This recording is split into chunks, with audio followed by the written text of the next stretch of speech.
নমস্কাৰ প্ৰিয় দৰ্শকসকল, পোনপ্ৰথমে ভিডিঅ'টোলৈ সকলোকে স্বাগতম জনাইছোঁ। আজিৰ ভিডিঅ'টোত আপোনালোকে আপোনালোকৰ ফেব্ৰুৱাৰী মাহৰ ৰাশিফলৰ বিষয়ে জানিব পাৰিব। ফেব্ৰুৱাৰী মাহটো আপোনালোকৰ কেনেদৰে পাৰ হ'ব সেই বিষয়ে এই ভিডিঅ'ত আপোনালোকে জানিব পাৰিব। অৱশ্যে আজি মেষ ৰাশিৰ ব্যক্তিসকলৰ ফেব্ৰুৱাৰী মাহটো কেনেদৰে অতিবাহিত হ'ব সেই বিষয়েহে জনাম। গতিকে যদি আপোনাৰ মেষ ৰাশি তেতিয়াহ'লে ভিডিঅ'টো শেষলৈকে চাই থাকিব। আৰু ভিডিঅ'টো আৰম্ভ কৰাৰ পূৰ্বে আপোনালোকলৈ অৱশ্যে এটা বিশেষ অনুৰোধ, যদি আপোনালোকে ভিডিঅ'টোত প্ৰথমবাৰৰ বাবে আহিছে তেতিয়াহ'লে চেনেলটো ছাবস্ক্ৰাইব কৰি কমেণ্ট বক্সত ওম নমঃ শিৱায় লিখিবলৈ একেবাৰে নাপাহৰিব।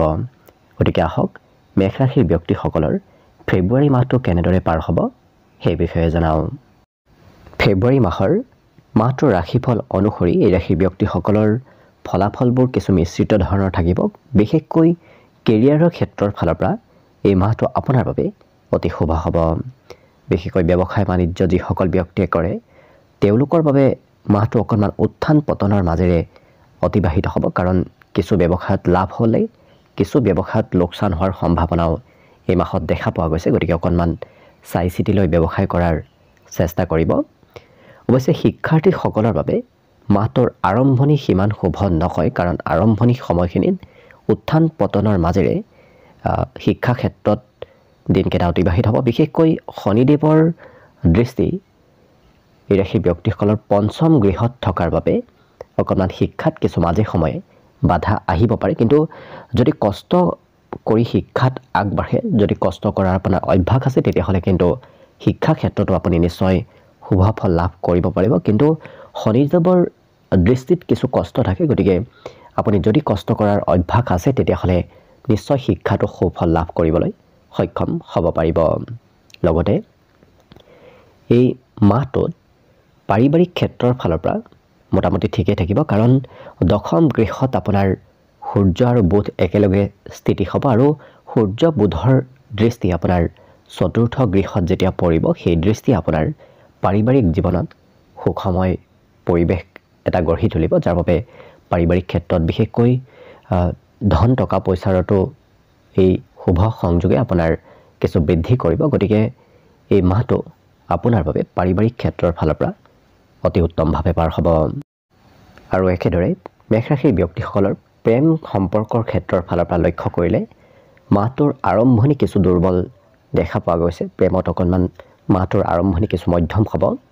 কিন্তু বিবাহিত জাতক জাতিকাসকলৰ বাবে এই মাহটোৰ আৰম্ভণিতে যিহেতু সপ্তম গৃহৰ স্বামী শুক্ৰ গ্ৰহ আপোনাৰ দ্বাদশ গৃহত উচ্চ অৱস্থাত থাকিব।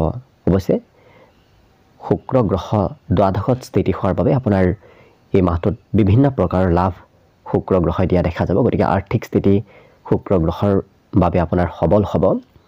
লগতে যিহেতু শুক্ৰ আৰু ৰাহুৰ সংযোগ আপোনাৰ দ্বাদশ গৃহত হ'ব, যাৰ ফলত জীৱনসংগীৰ সৈতে অকণমান মাজে সময়ে হয়তো উত্থান পতনৰ সন্মুখীন হ'বলগীয়া হ'ব পাৰে। অৰ্থাৎ কিছুদিন সম্পৰ্ক ঠিকে থাকিব, কিছুদিন হয়তো অকণমান সম্পৰ্কত কিছু মতভেদ আহিব পাৰে। গতিকে অকণমান চাই চিতি সম্পৰ্কত থকাটো ভাল হ'ব। কিন্তু আৰ্থিক ক্ষেত্ৰৰ ফালৰ পৰা এই মাহটো আপোনাৰ বাবে মিশ্ৰিত ফলাফল যদিও লাভ কৰিব, কিন্তু মাহটোৰ শেষৰ ভাগত আপোনাৰ আৰ্থিক স্থিতি কিছু সবল হোৱা দেখা যাব।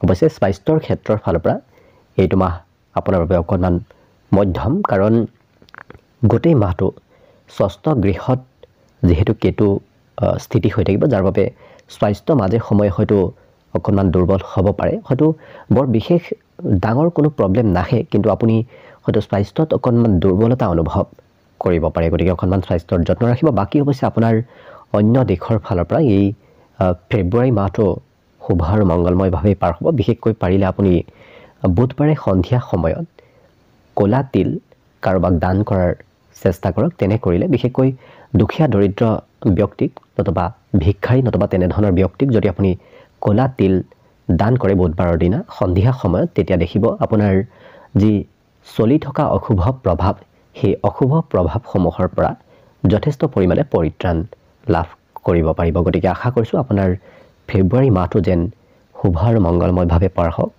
তাৰেই কামনাৰে ভিডিঅ'টো আজিৰ বাবে ইমানতে সামৰণি মাৰিছোঁ। ধন্যবাদ।